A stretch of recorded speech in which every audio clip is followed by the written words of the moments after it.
Привет, друзья! На связи Константин. Я считаю, что мы готовы к тому, чтобы приняться за создание музыки на более глубинном уровне. До этого мы в основном изучали технические моменты, как работать в Cubase над созданием музыки. Но можно очень долго сочинять мелодии и композиции на уровне интуиции, на слух. Может даже получиться что-то стоящее, но я уверен, и мой опыт это подтвердил, что по-настоящему осмысленную музыку можно создавать, только ознакомившись с музыкальной теорией и применив ее на практике. Это как блуждать в потемках наугад долгое время и потом вдруг выяснить, что у тебя в кармане оказался фонарик, и наконец понимаешь, куда идти. Ты понимаешь, когда садишься за секвенсор, что будешь делать в каждую следующую секунду. Именно после того, как я вник в музыкальную теорию, у меня стало получаться создавать треки, подобные тому, который сейчас играет на заднем плане. Этот трек был замечен, и целый месяц его транслировали на европейском радио независимой музыки в интернете, и не только.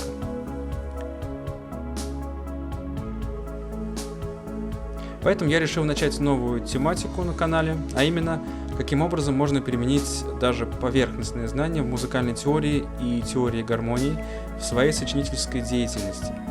Первую пару уроков мы познакомимся, собственно, нотами и гаммами. Я не буду сильно вдаваться в подробности и городить огород, так как уже первые знания дадут вам толчок. Так что начнем с простейшего, а затем уже применим все на практике. Конкретно мы позже будем сочинять небольшие мелодии, затем составлять к ним аккомпанементы, тем самым гармонически подкрепив. И там уже остается только сделать бас и барабаны, и трек готов. Я думаю, что это звучит привлекательно. Данный мой трек я включу после этого видео, если вам интересно его дослушать. А пока мы приступим. Итак, у нас перед глазами клавиатура, клавиши, которые мы видим на любом синтезаторе, на MIDI-клавиатуре, на фортепиано, на пианино. Мы видим 7 белых клавиш внутри одной октавы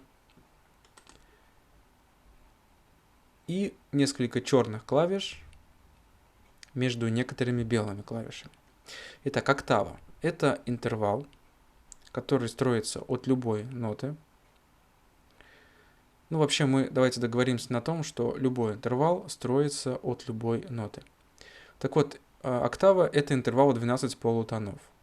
За полтона мы считаем интервал между двумя любыми соседними нотами, независимо, какая идет после следующей клавиши, черная или белая. Название клавиш, название нот лучше всего запомнить не только на русском, но и на английском, так как это очень сильно пригодится в будущем. Между нотами ми, фа и си, до интервал полтона. Между остальными же нотами, между остальными белыми клавишами интервал 1 тон. На примере клавиатуры удобно объяснять, да и в секвенсоре в редакторе нот работа ведется именно с клавишами. Теперь познакомимся с интервалом терция. Она может быть либо большой, либо малый. Большая терция составляет 2 тона, то есть это интервал в 2 тона. Малая терция – это интервал 1,5 тона. Это тоже обязательно нужно запомнить, так как на основе этих знаний строятся следующие знания. Две терции одна за другой образуют трезвучие. Нам необходимо разобрать как минимум 3 вида трезвучий. Это мажорное трезвучие, минорное и уменьшенное. Есть также увеличенное трезвучие и другие типы, но мы пока их опустим. Для начала разберем мажорное трезвучие от ноты ре. Итак, мажорное трезвучие – это большая терция плюс малая терция. Мы строим этот аккорд от ноты ре. Следующая нота будет фа диез, так как расстояние должно быть в 2 тона. И третья нота, которая участвует в этом аккорде, нота ля. Так как после фа диез должен быть интервал малая терция, мы попадаем в ноту ля. Таким образом, мы получаем мажорное трезвучие ре, фа диез, ля, либо ре мажор. Также очень рекомендую запоминать английские названия аккордов. Это очень сильно пригодится. Название аккорда ре мажор обозначается как D большая, D заглавная английская. Послушаем аккорд ре мажор.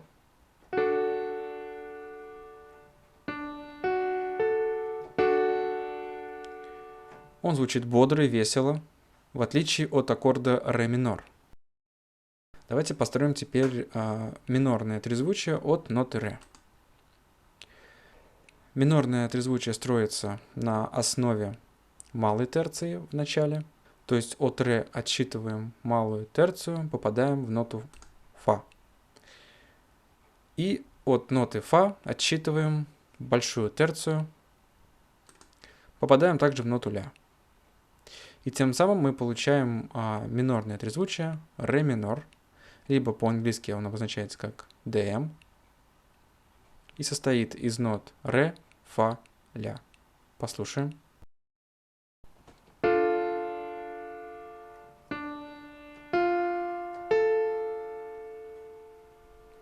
Оно уже звучит погрустнее, поминорнее, и в принципе на слух их можно определить. Мажорное это трезвучие или либо минорное. Ну и третий вид трезвучий – уменьшенное, который состоит только из малых терций, из двух малых терций. Итак, строим также от ноты ре уменьшенное трезвучие, то есть от ре малая терция – это нота фа, и малая терция от ноты фа – это нота, внимание, ля бемоль. Обозначается уменьшенный аккорд вот таким образом, то есть буква D заглавная и dim, то есть diminished, означает уменьшенный. Давайте его послушаем.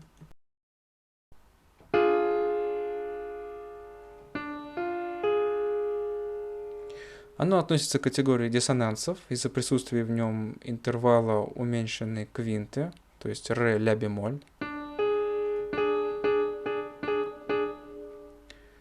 Отдельно этот аккорд звучит не очень приятно, но при правильном применении в последовательности аккордов с помощью подобных диссонансов создается ощущение напряженности, которое требует разрешения в консонансное созвучие.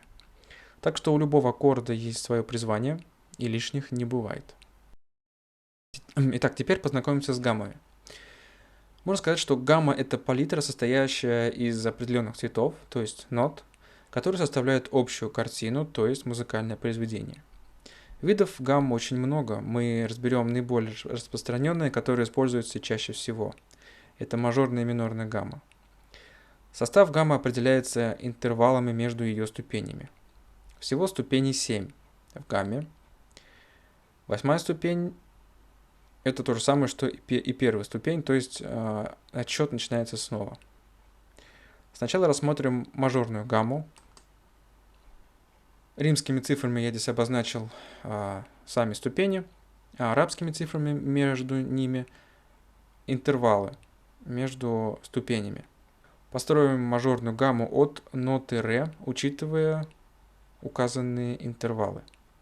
Кстати говоря, интервалы лучше всего запомнить, чтобы уметь на ходу строить гамму от любой ноты. Это действительно пригодится. Если пройтись по ступеням гаммы, то интервалы следующие. Тон, тон, полутон, тон, тон, тон, полутон. Строим гамму, мажорную гамму от ноты ре. Первая ступень – это, собственно, сама нота ре. Отсчитываем один тон до второй ступени, это нота ми. Отсчитываем еще один тон от второй ступени, получаем третью ступень на ноте фа диез. Так как расстояние интервал между ми и фа полтона, а нам нужен один тон, мы попадаем на ноту фа диез. Далее идет полтона интервал, попадаем в ноту соль. Интервал следующий до пятой ступени нота ля. Еще один тон до шестой ступени нота си. До седьмой ступени один тон попадаем в ноту до диез, так как интервал между си и до полтона, а нам нужен тон. Получаем до диез. И опять попадаем в восьмую ступень, либо же в первую ступень, это то же самое, ноту ре. Интервал между седьмой и первой полтона.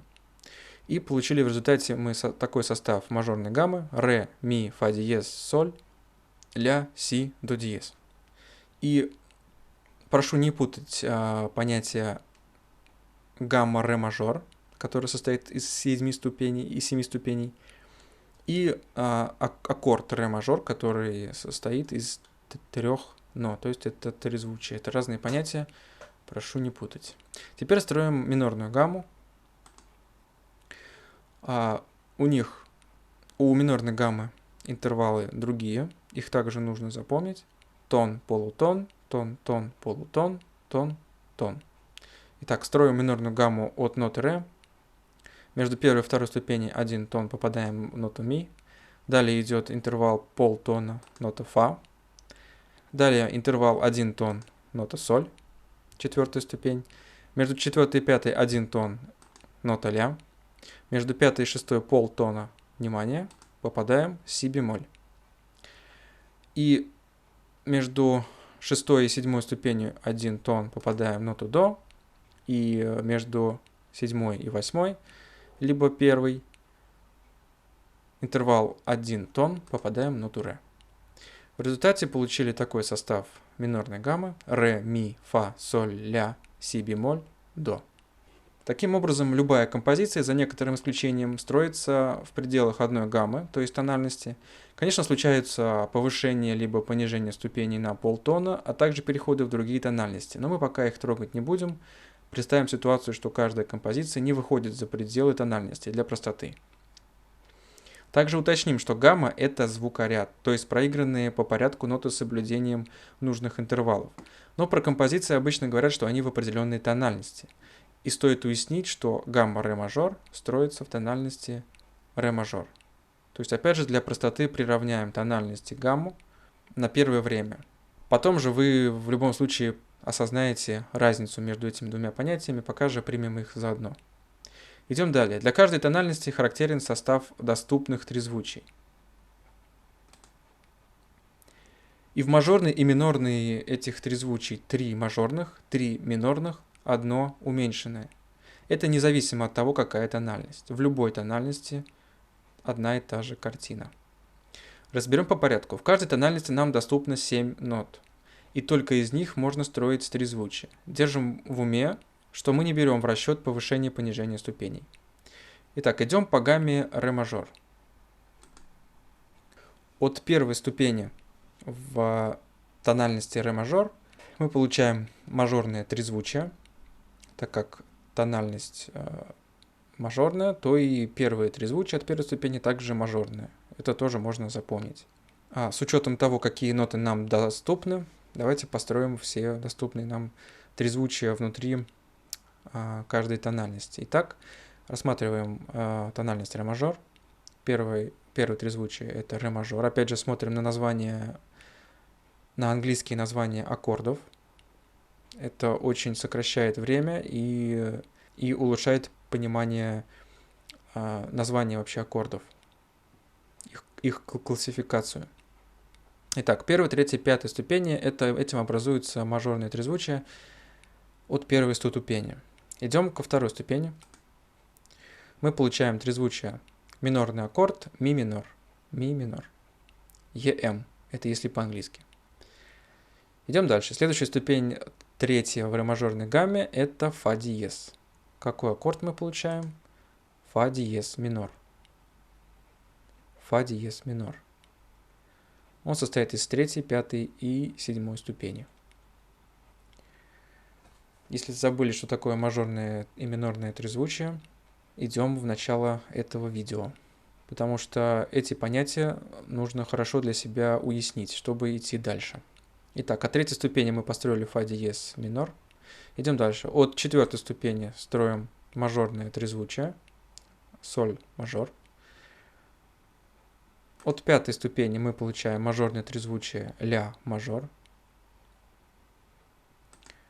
От шестой ступени мы получаем трезвучие минорное, си минор.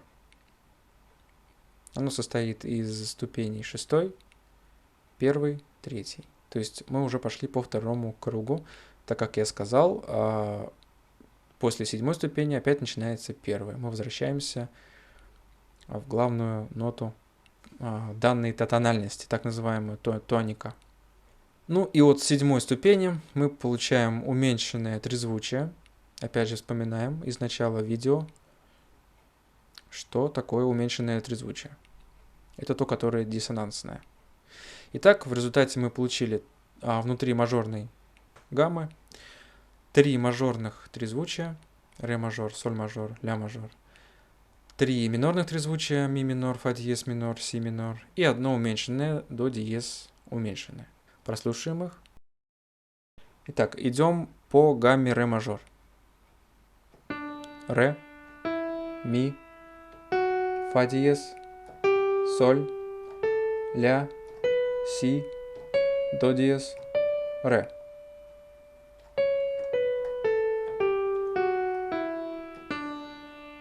Обратите внимание, когда мы возвращаемся в первую самую ступень, первую ноту, в тонику, мы ощущаем чувство успокоения, что все пришло в норму. Это нам на будущее. Ну и доступные аккорды внутри этой гаммы. Ре мажор, главное трезвучие.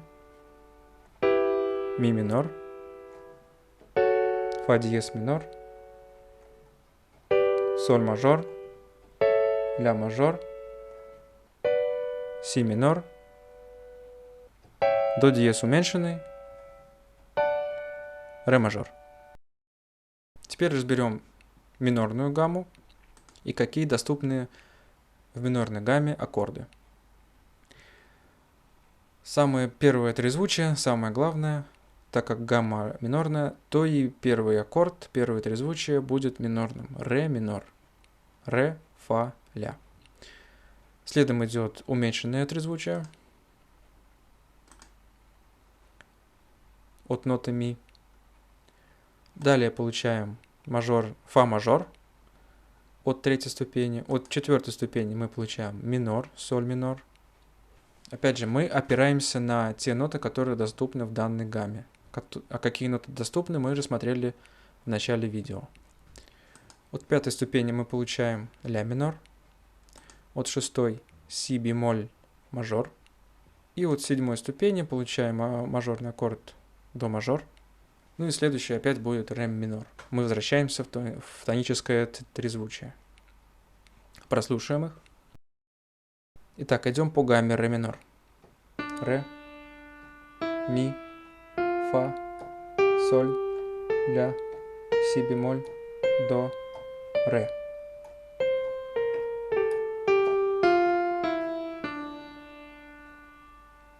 Уже слышно, что минорная гамма также с небольшой грустинкой заметной. Ну и доступные аккорды в этой гамме. Ре минор. Уменьшенное трезвучие от ноты ми. Фа мажор. Соль минор. Ля минор. Си бемоль мажор. До мажор. Ре минор. Но каждой тональности присуще не только трезвучие. Есть также аккорды, состоящие из 4 нот. Это так называемые септаккорды. Их, я считаю, мы должны тоже разобрать обязательно. И сделаем это в следующем видео. И совсем скоро уже приступим к практике. Настоятельно рекомендую попрактиковать пока что построение гаммы от всех 12 нот. И тогда следующая информация, которую я вам скажу, вам дастся намного проще. И также не забывайте подписываться на мой канал, чтобы не пропустить что-то важное. Если хотите, прослушайте мой трек до конца. И до связи. Пока.